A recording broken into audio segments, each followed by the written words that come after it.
Le vent salé de la Méditerranée fouettait le visage de Taï comme une gifle vengeresse, tandis qu'elle serrait dans sa main le bouquet de fleurs sauvages cueillies à l'aube, leurs pétales déjà flétris par l'humidité de l'air. Non, murmura-t-elle d'une voix qui se brisa comme du cristal sous le poids d'une trahison qu'elle n'avait pas vue venir. Ses yeux verts rivés sur l'horizon où le soleil se noyait dans la mer, indifférent à son cœur en lambeaux. Et puis, dans un geste qui défia le monde entier, elle tourna les talons, laissant derrière elle l'autel improvisé de l'église de Barcelone, où sa famille, figée dans un silence assourdissant, attendait l'arrivée fantôme d'un frère prisonnier dont le retour promettait de tout réparer ou de tout détruire. Taï courait maintenant le long des ruelles étroites du Bari gothique, ses escarpins claquant contre les pavés irréguliers comme un métronome affolé. La robe de mariée, ce piège de soie blanche cousu par les mains tremblantes de sa mère, entravait ses mouvements. Mais elle ne s'arrêtait pas. Pas encore. Son esprit tourbillonnait, comment en étaient-elles arrivées là? Il y a un an. Tout semblait tracé. Un chemin pavé de traditions catalanes et d'attentes familiales. Son père, un pêcheur buriné par les tempêtes du golfe de Rose, avait arrangé ce mariage avec Javier, le fils d'un armateur local, pour sceller une alliance qui sauverait leur petite entreprise familiale au bord de la faillite. Taï, à 25 ans, avait accepté, non par amour, mais par devoir, ce devoir qui rongeait les femmes de sa lignée comme une marée inexorable. Mais Faustine avait tout changé. Faustine, avec ses 24 ans d'audace et de rires étincelants, était arrivée comme une brise d'été dans la bibliothèque municipale de Girona, où Taï travaillait comme archiviste. Elles s'étaient rencontrées un après-midi pluvieux de printemps, quand Faustine, étudiante en arts plastiques à l'université de Barcelone, avait renversé une pile de vieux grimoires en cherchant un recueil sur les poètes catalans du XIXe siècle. Pardon? Je suis un désastre ambulant? Avait-elle dit en riant, ses yeux noisettes capturant la lumière tamisée des vitraux. Taï, d'ordinaire si réservée, avait senti un frisson la traverser, comme si ces mots étaient une invitation à un bal secret. Leur amour avait fleuri en cachette, dans les jardins ombragés du parc de la Ciutadella, sous les arcades de la Rambla, et lors de escapades volées à la Costa Brava. Faustine, avec ses cheveux châtains coupés courts et ses taches de rousseur comme des constellations sur sa peau hâlée, incarnait la liberté que Taï n'avait jamais osé rêver. Elle se chuchotait des promesses dans l'ombre des cyprès, leurs mains enlacées comme des racines entrelacées.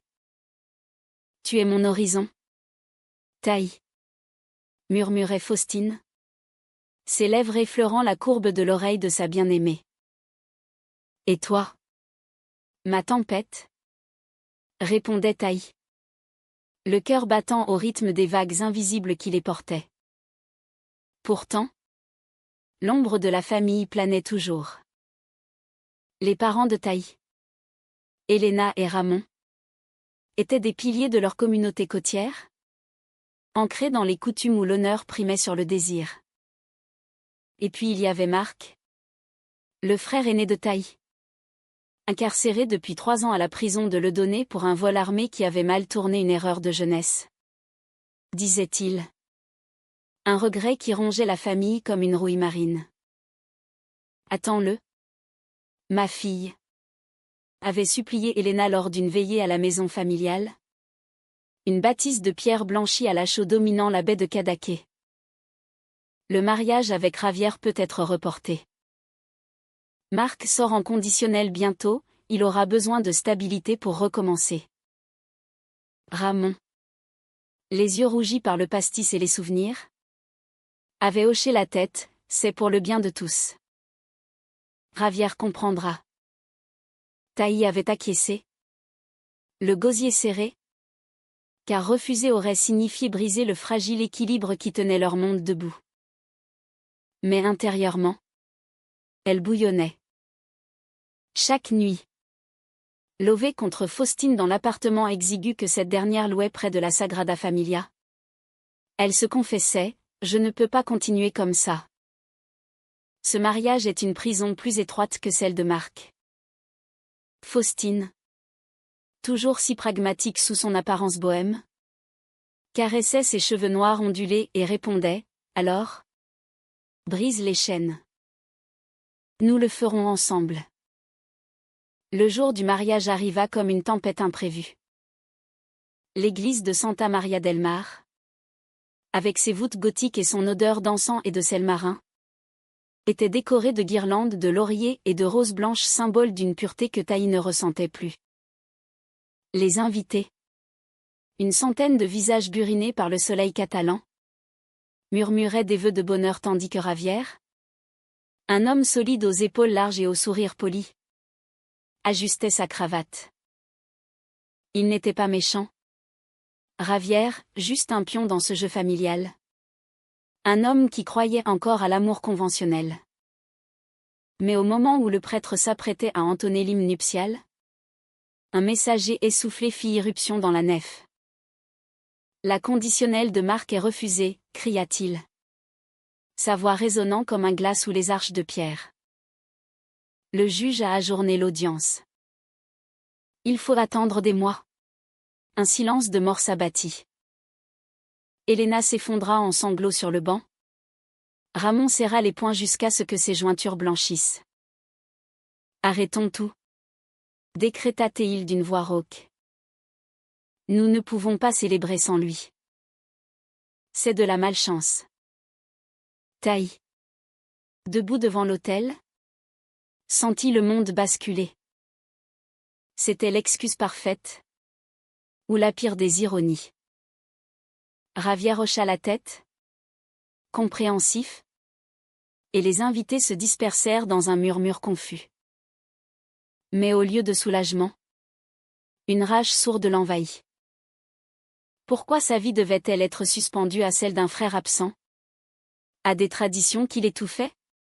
Elle arracha le voile de son front, le jetant au sol comme un serpent mort, et s'enfuit. Ses pas la menèrent droit à l'appartement de Faustine, niché dans un immeuble art nouveau du quartier de l'Eixample. Elle frappa à la porte, le cœur cognant comme un tambour de fête foraine. Faustine ouvrit, les yeux écarquillés de surprise. Encore en pyjama, un vieux t-shirt peint à la main d'un paysage de la Costa Brava. Taï. Mon Dieu. Qu'est-ce qui se passe? Elle l'attira à l'intérieur, refermant la porte sur le chaos du monde. Taï s'effondra dans ses bras. Les mots jaillissant en torrent, le retard, l'attente, la famille qui la tenait en otage. Faustine l'écouta, ses doigts traçant des cercles apaisants sur son dos. Et si c'était le signe, murmura-t-elle enfin, ses lèvres contre la tempe de Taï. Le destin nous offre une porte de sortie. Épouse-moi. Ici et maintenant. Pas d'église. Pas de famille. Juste nous. Sous le ciel de Barcelone. Taï releva la tête, ses yeux verts plongeant dans les noisettes de Faustine.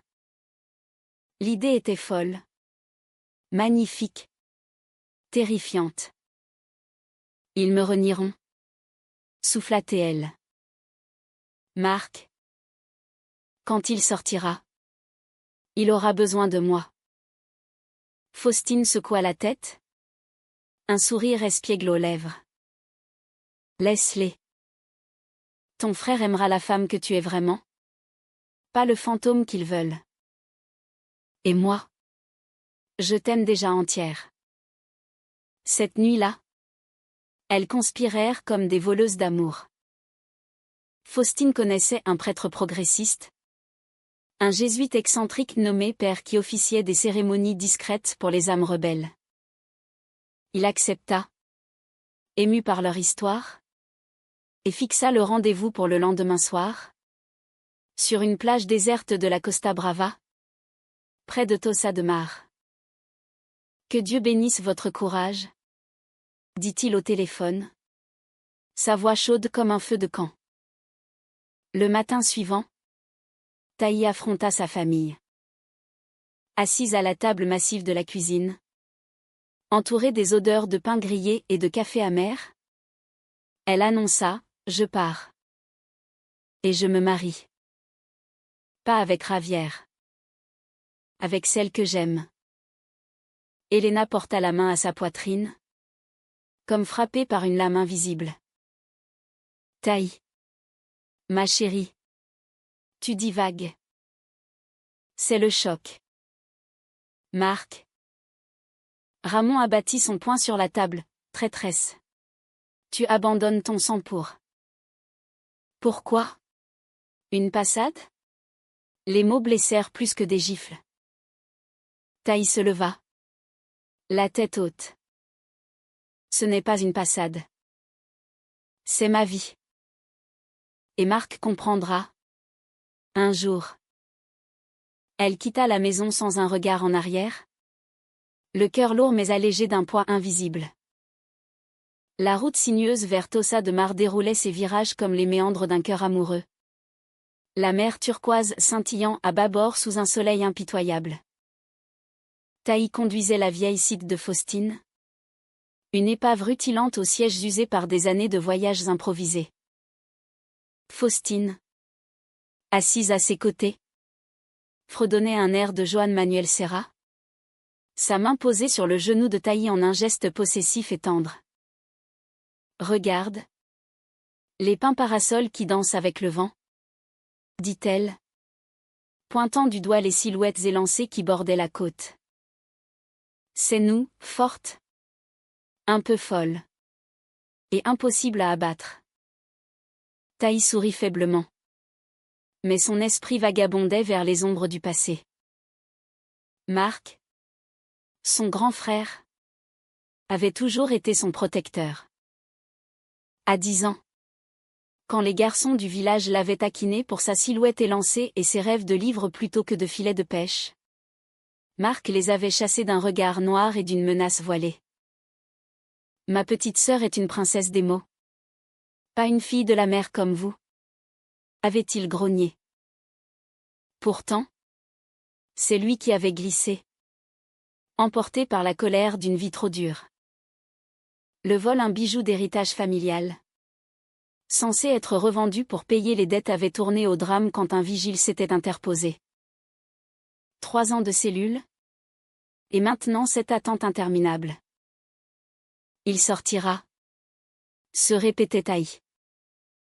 Et il pardonnera. Faustine, sentant la tension, serra sa main. À quoi tu penses? Taï hésita. Puis lâcha, à la trahison. Pas la mienne, mais celle de la vie. Pourquoi Marc paie-t-il pour nos erreurs collectives? Et pourquoi dois-je payer pour les siennes? Faustine hocha la tête. Ses taches de rousseur se plissant sous un froncement de sourcils. La famille. C'est un filet, il te retient autant qu'il te porte. Mais l'amour vrai? C'est une voile, il te propulse. Elles arrivèrent à Tossa en fin d'après-midi. Le village médiéval perché sur sa colline comme un joyau gardé par des remparts de pierre ocre. La plage de la Villa Vela s'étendait en contrebas. Un croissant de sable fin bordé de villas blanchies à la chaux et de bateaux de pêche colorés. Père les attendait déjà. Une silhouette voûtée en chemise noire et col romain. Un sourire malicieux aux lèvres. À ses côtés, 2 témoins improbables, un couple d'artistes locaux que Faustine avait rencontrés lors d'une expo. Et un chat errant qui s'était frotté aux jambes du prêtre comme pour bénir l'affaire.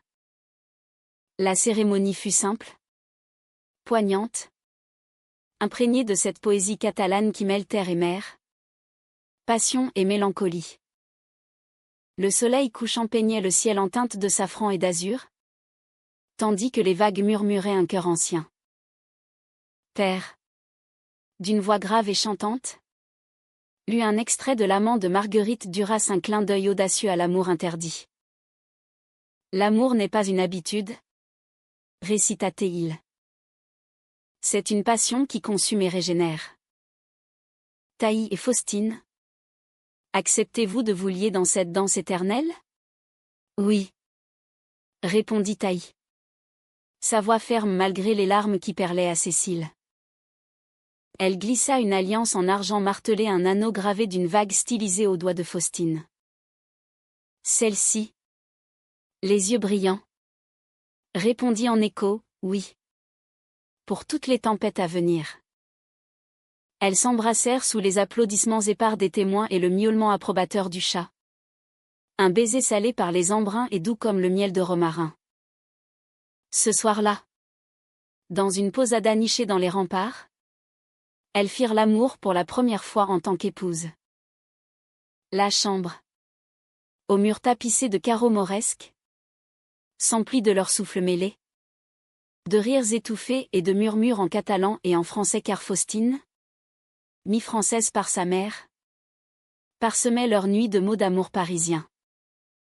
Ma chérie, tu es mon amour fou, chuchotait-elle, ses doigts explorant les courbes familières du corps de Taï comme un cartographe redessinant un continent. Taï, abandonnant toute retenue, se laissait emporter, son corps arqué comme un arc tendu vers l'extase. Dans ces instants, le monde extérieur, la famille, la prison, les dettes s'effaçaient, ne laissant que la chair et l'âme entrelacées. Mais la lune de miel fut brève. 3 jours plus tard, un appel de Ramon brisa l'idylle. Taï, reviens. Marc a eu un accident en prison. Une rixe. Il est à l'hôpital de Sabadell, gravement blessé. Le cœur de Taï se serra comme dans un étau.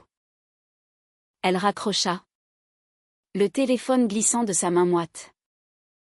Faustine, alarmée, l'enlaça.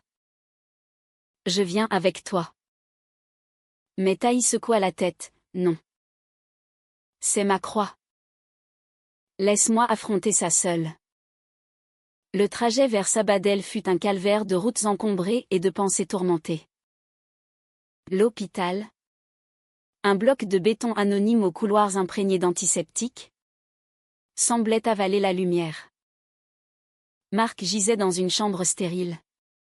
Le visage tuméfié. Un bras plâtré. Les yeux mi-clos sous l'effet des calmants. Petit frère, murmura Taï en prenant sa main froide.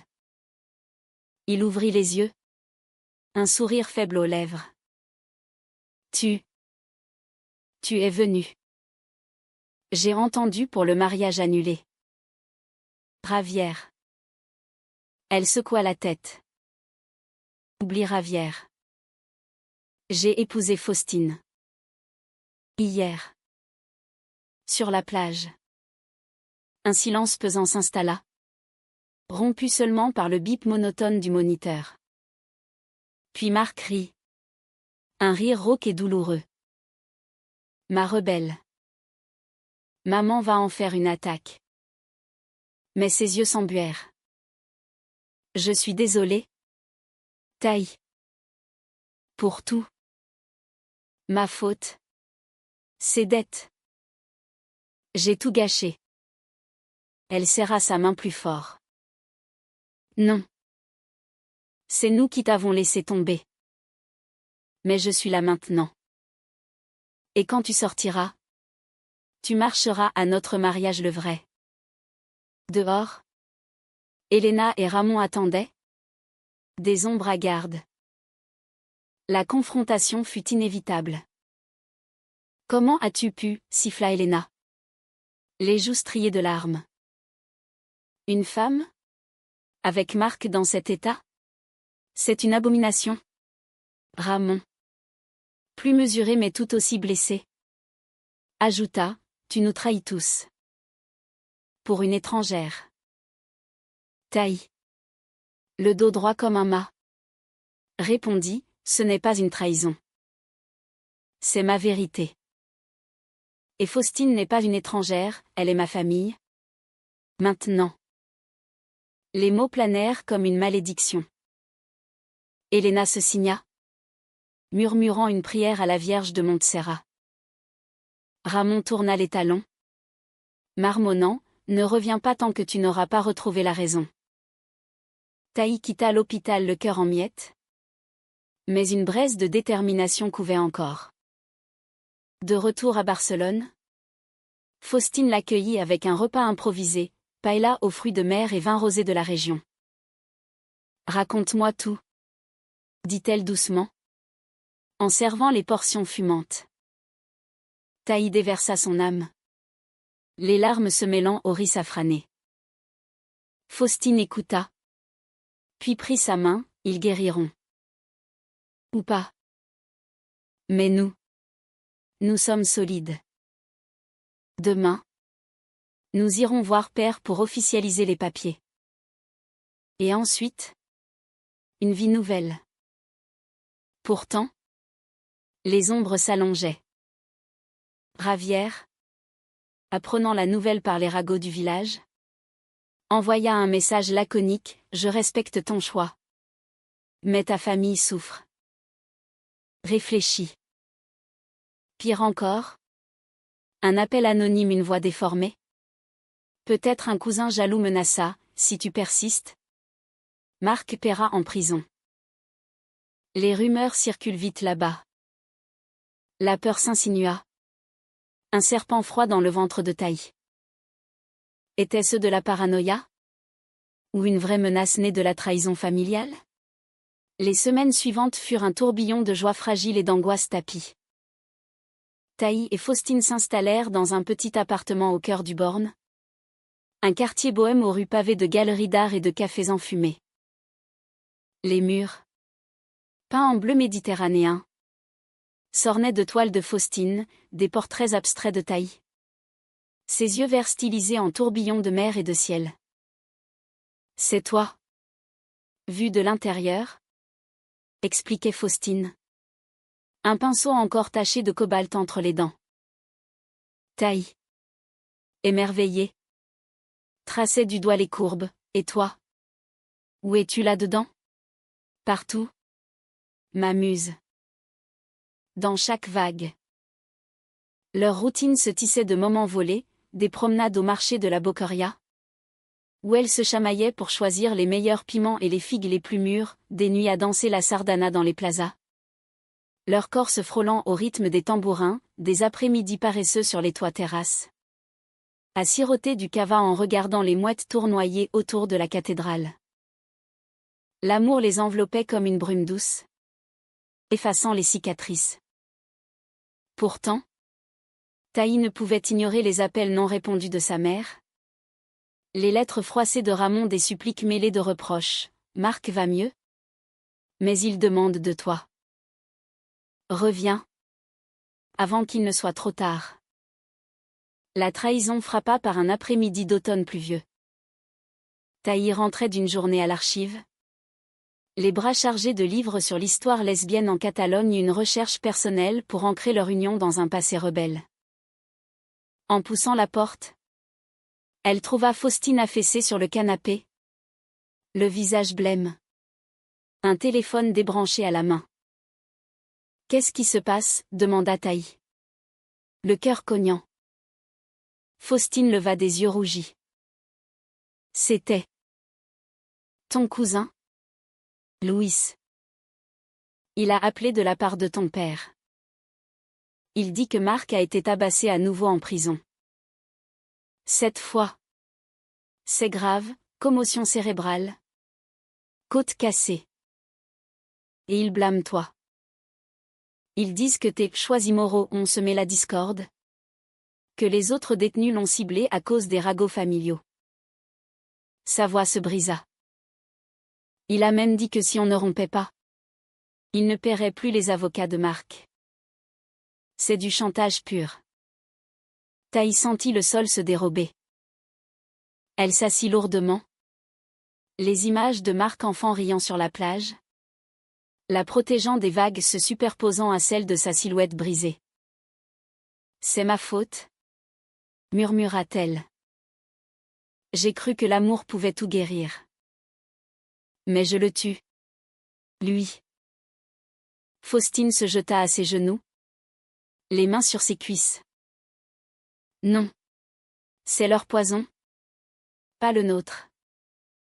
Ils te manipulent. Comme toujours. Appelle-les. Affronte-les. L'appel à Ramon fut un chant de mine. Sa voix, au téléphone, était un grondement distant, comme le tonnerre sur la mer. Tu as vu ce que ton égoïsme cause? Marc agonise. Et toi? Tu joues à la mariée avec cette femme. Reviens. Annule tout. Ravière est prêt à pardonner. Taille. La gorge nouée. Riposta, pardonnez quoi? Un amour que je n'ai jamais ressenti pour lui. C'est vous qui trahissez Marc? En le laissant pourrir pour vos dettes. Et maintenant? Vous m'utilisez comme monnaie d'échange? Un silence. Puis, c'est pour la famille. Taille. Le sang avant tout. Elle raccrocha, tremblante, et se tourna vers Faustine. Ils ne lâcheront pas. Celle-ci, les yeux flamboyants, déclara, alors, on contre-attaque. J'ai des contacts à l'université des associations pour les droits LGBTQ+. On peut alerter la presse locale, exposer leur chantage. Ou engager un avocat pour Marc, indépendamment. Mais Taille hésita. Le doute rongeant son âme comme l'iode d'une plaie ouverte. Et si Faustine avait raison? Et si la famille était un mur infranchissable? Le conflit culmina lors d'une visite clandestine à la prison de Le Donné. Un dimanche gris où le Mistral balayait les plaines arides. Taille. Seule Faustine respectant son besoin d'intimité. Franchit les portails métalliques. Le cœur battant au rythme des serrures qui claquaient. Marc apparut de l'autre côté de la vitre. Amaigri. Un bandage autour de la tête. Mais ses yeux bruns pétillaient encore d'une lueur espiègle. Tu as l'air d'un fantôme? Petite sœur? Dit-il par l'interphone.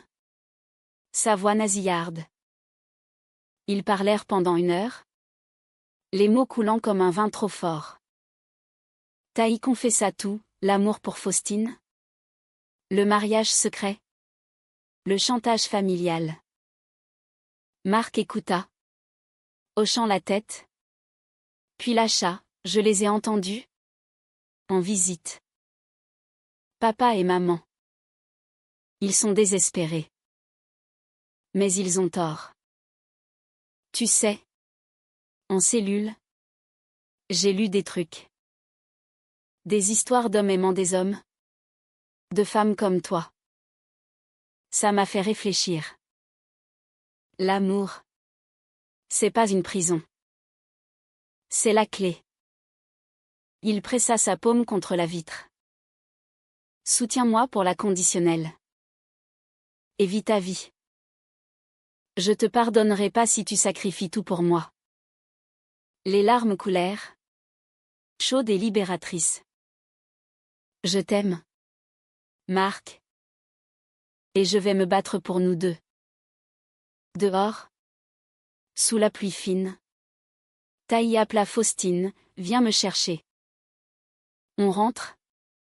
Et on affronte l'orage ensemble. Mais la trahison ultime vint de l'intérieur. Le soir même.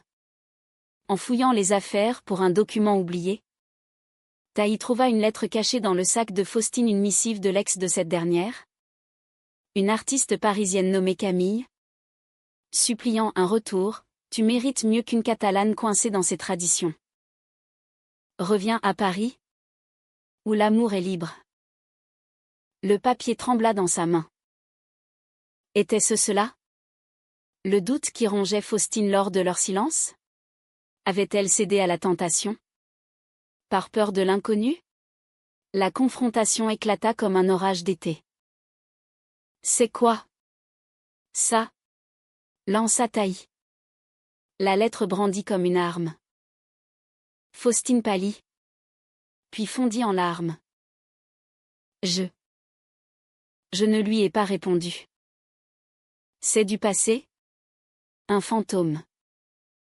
Mais depuis le chantage? J'ai peur. Peur que tu craques? Que tu retournes vers eux. Et si on perdait tout? Taï. Blessé au vif? Hurla, tu doutes de moi? Après tout? C'est toi qui trahis. En gardant sa secret. Les mots volèrent, acérés comme des éclats de verre.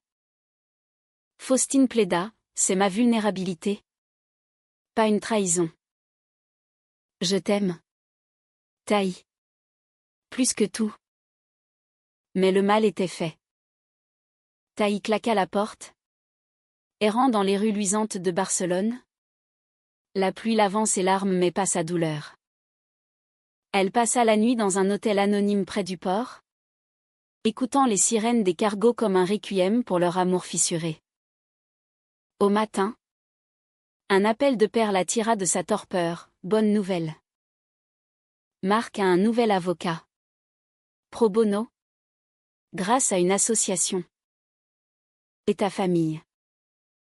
Ils veulent te voir. Pas pour juger. Mais pour parler. Était-ce un piège? Ou une olive tendue?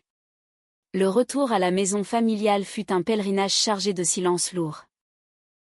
La bâtisse de Cadaqués, avec ses volets bleus écaillés et son jardinet de lavande sauvage, semblait plus petite, plus vulnérable sous le ciel d'hiver naissant. Taï gara la voiture au pied de la colline, le moteur tout sautant comme un dernier soupir. Faustine, à ses côtés, serra sa main. On y va ensemble? Après une nuit de réconciliation fiévreuse, des excuses murmurées dans l'ombre, des corps se cherchant pour guérir les plaies, elles avaient décidé d'affronter l'orage côte à côte. Elena ouvrit la porte, les traits tirés, les yeux gonflés de veilles interminables. Entrez, murmura-t-elle, sans un mot de plus. Ramon était assis au salon, une bouteille de brandy à moitié vide sur la table basse. Marc en visioconférence depuis l'hôpital, son visage pixelisé mais animé d'un sourire fragile. Salut. Les amoureux. Lança-t-il d'emblée, brisant la glace. J'ai entendu que vous aviez besoin d'un témoin virtuel. Le silence qui suivit fut palpable. Un voile de brume marine. Taï prit la parole. Sa voix tremblante mais résolue. Nous sommes venus pour guérir? Pas pour nous battre. Marc. Je t'aime. Papa. Maman. Vous êtes mon sang. Mais Faustine est mon cœur. Acceptez-nous. Ou laissez-nous partir sans haine. Faustine. À ses côtés. Ajouta doucement, je ne suis pas une voleuse. Je suis une partenaire. Et je veux aider pour Marc. Pour l'entreprise.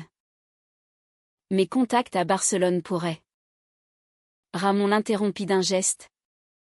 Les yeux rivés sur l'écran. Marc. Dis-leur. Son fils hocha la tête, j'ai parlé à l'avocat. La conditionnelle est accordée pour dans 2 mois. Grâce à des témoignages.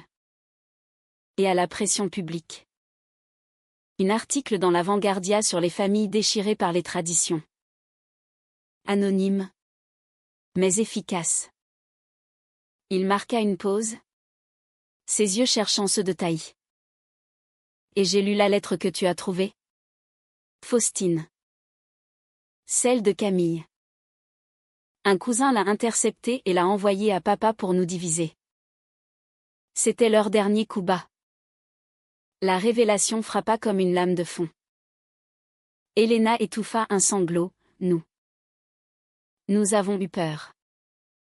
Peur de perdre tout, toi. Marc. Notre honneur. Mais en te chassant.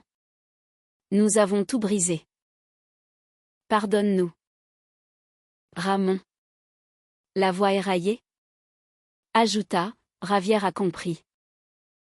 Il a même proposé un partenariat pour l'entreprise. Sans mariage. Et toi? Faustine. Bienvenue. Si Taï t'aime. C'est assez. Les larmes coulèrent. Libératrice. Et les bras s'ouvrirent. Marc. Depuis l'écran. Rit, à la prochaine sardana familiale. Avec des fiancées incluses. La réconciliation fut maladroite. Humaine des excuses balbutiées autour d'un repas de poisson grillé et de patata brava. Des rires forcés qui devinrent sincères. Pour la première fois. Elena posa une main sur l'épaule de Faustine. Montre-moi tes tableaux. Ma belle-fille. Les mois suivants tissèrent un nouveau tissu familial. Marc sortit de prison. Accueilli par une procession sur la plage, Taï et Faustine en tête. Portant un panier de fleurs et de livres des lectures sur la rédemption qu'il avait demandé. L'entreprise familiale renaquit. Boostée par les idées artistiques de Faustine, des expositions thématiques sur la mer et l'amour. Attirant touristes et âmes égarées. Ravière devint un allié inattendu. Un ami qui taquinait gentiment, j'ai évité une erreur monumentale. Merci. Leur amour, forgé dans le feu des conflits, s'épanouit en une romance profonde, humaniste. Elle voyageait, un week-end à Paris, où Faustine montra à Taï les quais de Seine et les cafés de Saint-Germain, murmurant des poèmes de Verlaine sous les platanes. Tu es mon exil préféré, disait Taï, embrassant sa nuque dans l'ombre d'un bistrot. De retour en Catalogne, elles plantèrent un olivier dans le jardin familial, symbole de racines entrelacées. Un soir d'été, 2 ans plus tard, sous le même ciel crépusculaire de la Costa Brava, elles renouvelèrent leurs vœux cette fois, avec la famille entière comme témoin.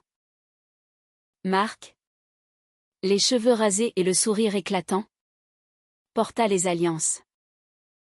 Elena, les yeux humides, murmura, vous êtes notre miracle. Et tandis que les vagues applaudissaient, Taï et Faustine savaient que l'amour, vrai et indompté, n'était pas une fin heureuse convenue, mais une danse éternelle avec les tempêtes de la vie. Dans la quiétude de leur lit, des années après, Faustine tracerait encore les vagues sur la peau de Taï. Et celle-ci répondrait, notre histoire n'est pas finie. Elle recommence chaque jour. Et c'était là, dans cette tendresse quotidienne, la plus belle humanité, aimer malgré les chaînes brisées. Renaître des trahisons. Et marcher main dans la main vers un horizon infini.